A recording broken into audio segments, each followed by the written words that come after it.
Oh, you can start the. So yesterday we started fill in the blank notes. Jackson, you need to have a seat for me, please.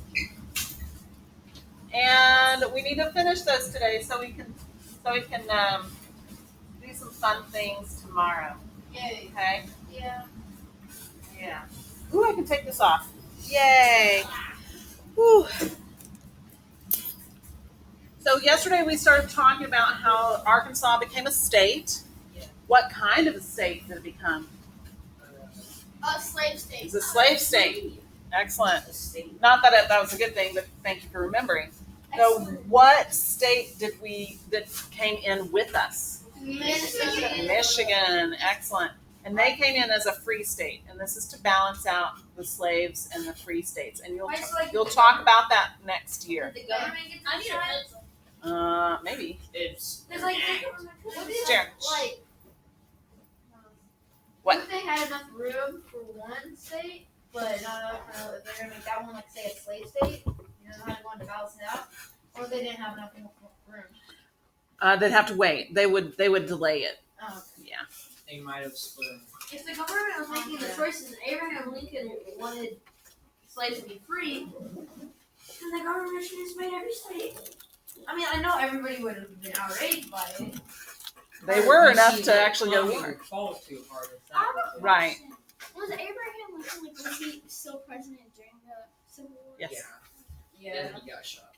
Okay, so then we kept on talking about, were we actually ready to become a state? No. No, we really weren't. Even the governor of the territory was like, dude, we need to hold off because we're not ready. Oh wait, I was right. So, and it was all about how to earn money for the government. And that comes from taxes. And if you don't have enough people, though, you're not going to get enough taxes. Okay. So how did they try to solve the problem of not enough money? In Taxes. banks. Yeah, they made 2 banks. Well, what was that like? Very They became very corrupt, and it actually led to a what? A stabbing. Yeah. A knife fight in the assembly. It's terrible. It's awful. Turns out the guy who murdered the Anthony was the bank president, and he didn't want people. Yeah, he got away with it. Seriously? Seriously. What about the second try to stab another person? I don't know. The last thing, no, not the last thing. Another thing that we talked about was how Andrew Jackson passed a law to remove who? The Indians. The Native Americans. So the Indians, Oh, well, right? I knew what I was saying. I just It said different. Yeah. So what that has to do with Arkansas is that a lot of them moved through Arkansas, but a lot of Native Americans from Arkansas had to be moved. Why? Huh? Why? Because we didn't. Great question. Why did Andrew Jackson want to do this? Ava, So that way they would have more room to do what? to farm. To farm. That's exactly what it is. Okay. Wait, so did like some Indians move into Arkansas? No, they moved through Arkansas, and then the Native Americans who lived there moved out of Arkansas. Yeah. There's a tombstone. The Trail of Tears. Trail of Tears. Because it was not fun. Okay. Yeah, I think they had to walk longer and further than Jews did in World War II. I'm not sure. They had to walk a lot. Jews had to walk. Well, you'll learn that later, too. Can I take a picture of everybody that's dressed up for drama day? It's in Winslow. Anyone else who's dressed up for Peter? Accounts of early life in Arkansas came from those travelers who passed through. Charles Noland, Thomas Bangs Thorpe from Massachusetts wrote The Big Bear of Arkansas. Is that as far as we got? Yeah. You said you were going to read it to us. Then that's what we're going to do tomorrow. So I feel like the colonial. What about that song? Guy. We'll talk about that too. Pardon? Say it again. The last one we did was created by Colin or whatever, Sanford Faulkner. Oh, Colonel Sanford Faulkner. Yeah, that's the Yes. We got to the some people didn't like. Yeah, but we didn't fill in the blank though. Okay, so here we go. So let me just back up just a little bit and start with the legend of the Arkansas traveler. So this was actually a fictional story about a man who got lost looking for civilization. And it's kind of based on Colonel Sanford Faulkner's encounter with an Arkansas backwoodsman. Um, and you'll get to explore this more on Friday. Okay. So just be aware of that. You'll get to explore this particular um, Tail. song slash tale slash painting on Friday. So this song was published and widely played across the nation, and that kind of gave Arkansas a negative image. That is your next blank. So the painting and the song gave Arkansas a negative image. A deliberate stick. Right. So like this, some people didn't like the story because it gave us a negative image, which still kind of lingers today. So when people say, "Oh, you're from Arkansas," they have an image sometimes of That you you know never had a fruit hillbillies. roll-up. Like I've never had a fruit roll up. That I'm walking around barefoot all the time. You know, I don't have plumbing, that kind of thing. Okay, so it's amazing what a song or an image or combined can actually create. Wait, so This some symbol. people didn't like the story equals Because it gave Arkansas a negative image. So Jackson, can you go ahead and close your Chromebook for us since we're not using it right now? In Alabama, a little kid asked Go me ahead, close your Chromebook. if I had my bathroom inside or outside. Mm-hmm. I don't Yeah. think Alabama has rights. But today, the Arkansas Traveler is actually used in a lot of different ways, I think positively. The Arkansas Travelers are a minor league baseball team in Little Rock that the Arkansas Naturals here in Northwest Arkansas play occasionally. The Arkansas Traveler, like if we have like a dignitary or an honorary person that comes and visits Arkansas, they get the Arkansas Traveler Award or this like certificate, I guess. But when I was at the University of Arkansas, their newspaper that they put out is called the Arkansas Traveler. So there were some things used to try to bring back a positive image of Arkansas. Okay. All right. So again, tomorrow I'm gonna read you the story of the Big Bear of Arkansas, which I find hilarious because it's a very funny story. And then on Friday, you are going to explore the legend of the Arkansas Traveler. Okay. Okay. So let's move on because we're actually almost done. So what is the next heading? Manifest destiny. Manifest destiny. Excellent. So Wait a minute. another thing that was happening in the United States were that the politicians, not only the politicians, but people in the United States believed we should expand to the Pacific Ocean. That's your blank there. I mean, 1849 we But it wasn't 1849 yet. Jackson, you have a question? Before Manifest Destiny, Yes. what was the blank? You want to tell? Because it gave us a negative image. Yes. Negative image. How do you expand a Pacific Ocean? Not expanding the Pacific Ocean, expanding to the Pacific how do you Ocean. expand to it? You get the land. But it's not land, it's just water.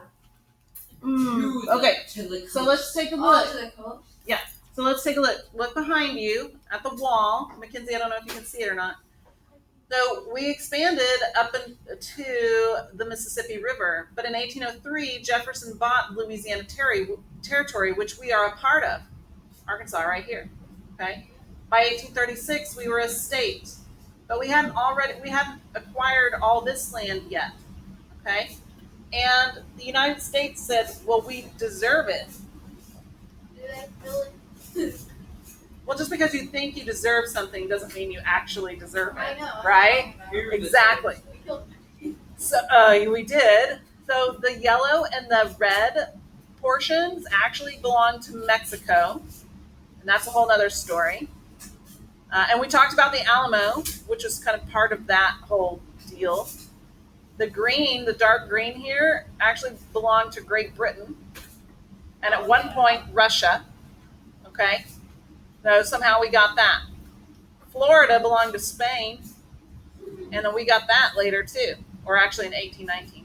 Okay, so expanding west all the way to the Pacific Ocean was this idea of manifest destiny. So it is our right, it is our duty, we deserve to expand to the Pacific Ocean. I don't think we did. What they do with the I don't think we do now. what would we do with the Native Americans if they fought each other? Or what did we do? So a lot of times we fought them, sometimes we wiped them out, sometimes we actually made treaties with them and were friendly to them at one point. Some, yeah. But a lot of the times we'd rather have just, Shoot them. yes. Well, it's easier than talking it out, ain't it? But that doesn't mean it's right. I never said it was. I know. Okay.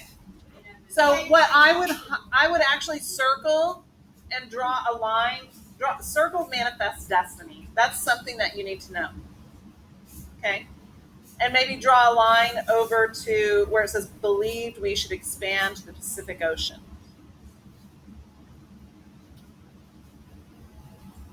So people already thought, well, we should already just go ahead and do this. So Americans were settling in Mexican lands that were outside of Louisiana territory, like in Texas. So again, Americans were actually the first illegal immigrants into Mexico rather than the other way around. Okay. And now So we're what having could that lead to? A war. A war.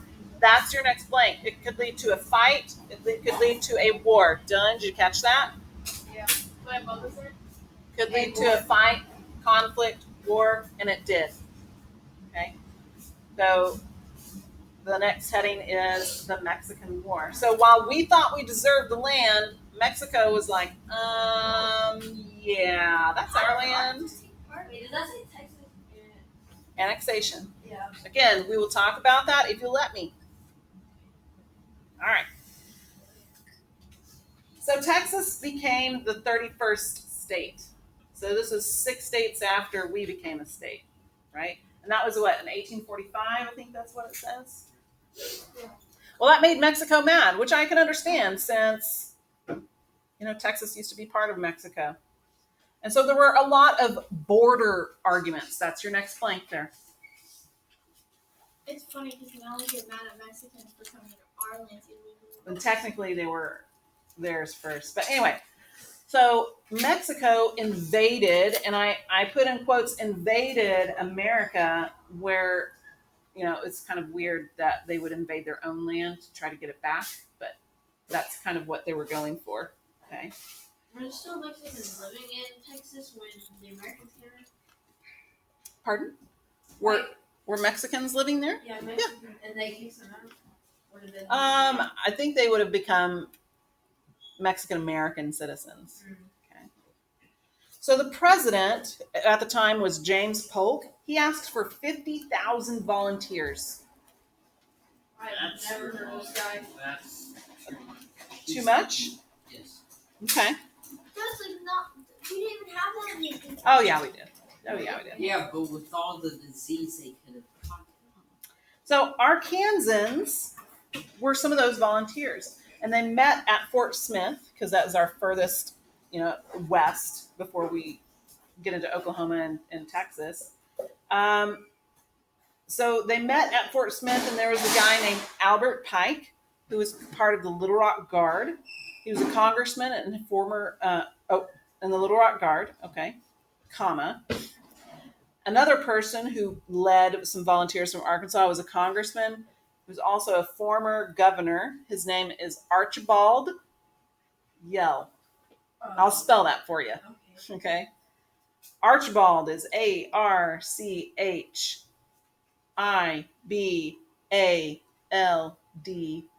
New word. Yell. Yell.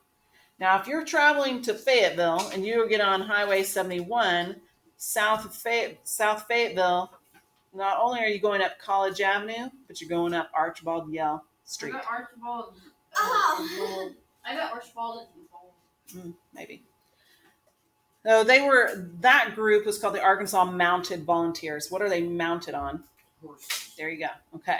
So there were some Arkansans who fought in the Mexican War, and America won that. And you see the orange red portions. Once we defeated Mexico gave us that reddish land. Wait, they just gave it up. They're like, Well, we also gave them some money. How much? I think it was $20 million, but I'm not sure. I can't remember. That's a lot for back then. Here, have some money. That's a Need lot. it. That's a lot for now. Well, we That's gave $3 million for Louis. 15 million, 15. which still was really cheap. cheap. Oh yeah. All right. So now that we have acquired, the southern and the southwest portion of what we now know as the United States, there was something else that happened like 4 years later. Okay. And it was in California in 1849. Anybody watch football? Yep. The San Francisco 49ers. Okay. So what was discovered in 1849? Gold. And that's why gold is part of the football team's colors. Okay. So in 1849, more settlers headed to California to seek their fortune because of the gold that was found there. And they had to actually travel across a lot of the United States. And so they went through several important locations to kind of start their journey. And one of those was Van Buren and Fort Smith. So here's your first blank under 1849. It's a big word. It's called entrepreneurs. Oh, this is easy. I spell it. ENTREPRENEURS.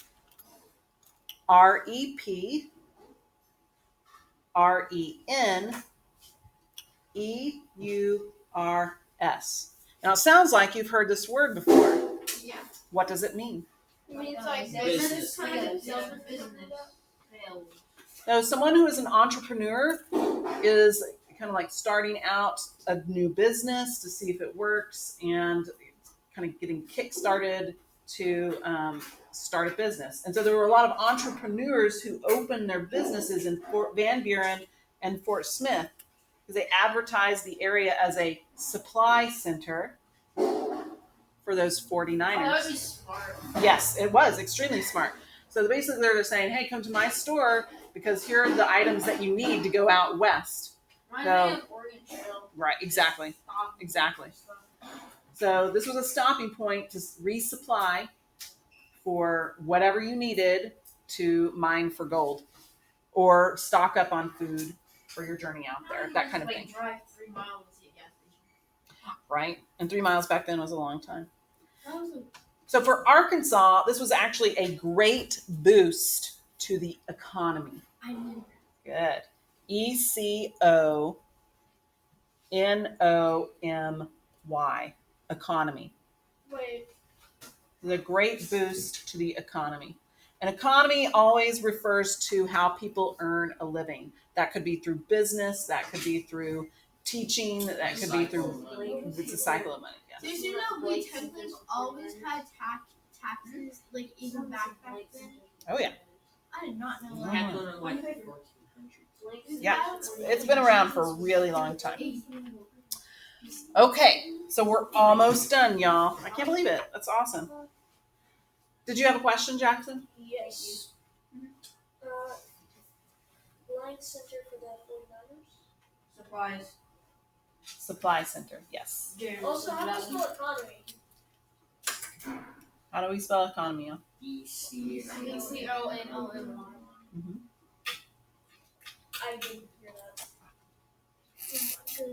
All right, so one more type of economy we've got to talk about, and that is the antebellum economy. This is really important and to understand why slavery was such a big deal during this time. So remember, antebellum means what? Before the war, specifically the Civil War. Industrial. But in the South, it wasn't industry. Yeah, but the products from the South had to go up. Yeah, right. They and Cycle through, yes. So here's your black bullet point underneath antebellum economy. New businesses are emerging But agriculture was the main moneymaker. Agriculture was the main moneymaker.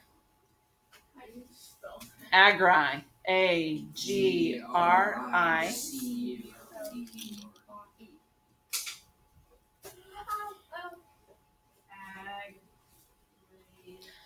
So there were two kinds of farmers in the South and in Arkansas. There were yeoman farmers. Yeoman spelled Y-E-O-M-A-N. Why did they have to put the E in there? It should just be U-O-M-A-N. Y-E-O-M-A-N. Yeoman. These are farmers that have small plots of land. So that's probably more typical in northwest Arkansas because of the geography and the not so good soil. And maybe down in Arkansas River Valley where they have corn, beans, cattle, hogs. So we have lots of cattle and hogs up here, but we're not really planting anything in the ground. Now, fruit trees were a big deal in northwest Arkansas for a time. Yeah. Lincoln Apple Festival, And grapes. grapes for the tiny Cider. town. Now we just Peaches somewhere. now we just raise Springdale had a lot You of know fruit trees. strawberries somewhere? Strawberries. I went to a strawberry Strawberries festival is one time. I don't know where it was. Springdale. Or Ryan. There's strawberries. All right. So yeoman farmers were small plot farmers, but then we had delta farmers. Delta, D-E-L-T-A. Now this would be in what region of Arkansas? The Delta. Well, also, what's it all called? What's it called? Yeah, it's the Mississippi alluvial plain because the soil is so good. So we're talking about large tracts of land used for farming peas, potatoes, beans, corn, and ultimately cotton. Okay, I have a question. cotton. Where would you farm rice East Arkansas. It's flat as a pancake, and it has access to a lot of water, which is what rice needs. I would have a lot of tomatoes and wool Yes. mixed up. Or I always eat cotton and wool mixed up. Yeah, so cotton is the plant, Yeah. and wool is from the sheep. Okay, so let's talk about the cotton since it's such a big deal. So before late 1700s, cotton was not a moneymaker. I think it's like 90 something, yeah. So it says cotton was commonly unprofitable because, and take a look at the cotton here, it rests in the plant portion, which is called the cotton boll. So it's got like claws that it sits in, and they are very sharp. My Meemaw used to pick cotton, okay, when she was growing up in East Arkansas. And they had these long canvas or muslin bags, and they'd have to bend over and put the cotton in. She said her fingertips would bleed and then make calluses because of how sharp the cotton boll Is is. it still sharp? Like, Yeah. Sharp still? Sure, but if you have to pick a certain amount of cotton, you're going to have to do it pretty quickly. So just like, Why? because if people want the cotton, and they, you know how They want impatient it right we are, we want it right now. We want it next day delivered from Amazon Prime, you know? But they didn't have that then, so they had to pick as fast as possible. And they didn't have the cotton gin yet, okay? So it took a whole lot of time and a whole lot of labor for removing the seeds once you picked the cotton. Whoever invented cars, let me just tell them thank you. So this was a labor-intensive thing, and if it takes a long time, then you're going to lose money on it, okay? Wait, what? So a lot of her clothes were actually made out of wool because it was easy to process. Cotton was not. Was there like Is it still easy to process? It is now. was there like a mail thing they had back then? A male thing. Well, like you know how like mail now I think it's mail for our address or whatever. Yeah, Did they have something like that? Like, they had a. I know, but how long did it take for them to get? We talked about this. You may not have been there. Pineapples really made It took out of like cotton. 2 weeks to go from Memphis to Little Rock back to Memphis for mail. Dylan, this Okay. is the age where kids Wait, get your is But we're going to talk about this. If you have more questions, I can redirect you to that page. Okay. It wasn't until an invention was created called the cotton gin. Who created it? Do you know? Jeffrey Jim. Eli Whitney. Okay. Gin is short for cotton gin. Okay. How do you spell the last name? Whitney, Whitney.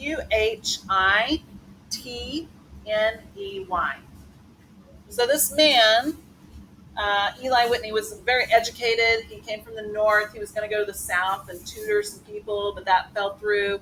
And when he was observing a slave named Sam, he noticed how labor intensive it was for the cotton, and that Sam was using a comb to comb out the seeds. So actually, Sam came up with kind of this idea to make it easier to remove the seeds. Now, once Eli Whitney saw that, he's like, you know what? I think I can make that into an actual machine. And I'll show you a picture of that in a second.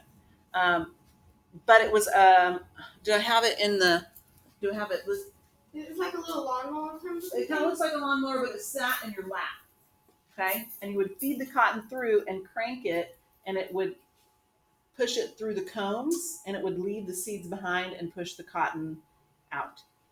Okay? Is cotton balls really made out of cotton? Is what? Cotton balls? Yeah. Really? Yeah. Cotton's soft. All right. What that did, and this is how major this invention was, it allowed one person to process 50 pounds of cotton in one day versus 1 pound of hand picking one day. So how many times has it multiplied 50. the laborer? 50 times. Okay. That's huge. So because of that small machine, which later grew into a huge factory to process the cotton, it became extremely profitable. And that's why in the South, cotton was king. Have you ever heard of that phrase? This is why. So people were like, oh my gosh, if we can process this cotton that quickly, we can make money in a major way. Okay. So if they figured out, oh wow, we can make a lot of money by raising cotton and selling it, what else do they need? What more do they need? Slaves. Why? So they don't have to do it. Well, And right. expand. So you can multiply it. Okay, but if you have something to plant, what do you need in order to plant? We got the seeds already. Water. Yeah, we got the water. Soil. Sun. You need the land. Okay. So when they found out that cotton was really profitable, they're like, well, we're going to need more land so we can make more money. Okay. So your next blank on the last line says more land needed. And if you have more land, then what do you need? Slaves. More slaves are needed. And that's one of the reasons why slavery was such a big deal in the South. If Eli Whitney had not invented the cotton gin, it looked like the trend was going to be that the slaves were not needed anymore. But because of this new invention, it actually turned out that they wanted more slaves so they could process more cotton and make more money. Okay. But was it nice restaurant? Then like It depends on what they could do. Sometimes they were $1,500. If they needed a bunch, that would be a lot of money. Mm-hmm. But if you can let them marry and have kids, then you have free slaves. Right? So that's an issue as well. I'm related to African Americans because some people keep them Okay. and then Okay. Are Go to we the bathroom. all? Because Athena, did you humans go? originate in Africa. All right. So I have to check, but there should be a quiz in there somewhere. But let me check because I have a feeling that it might not be. And if it's not, you're in luck. yay. Okay? Please don't do Please don't put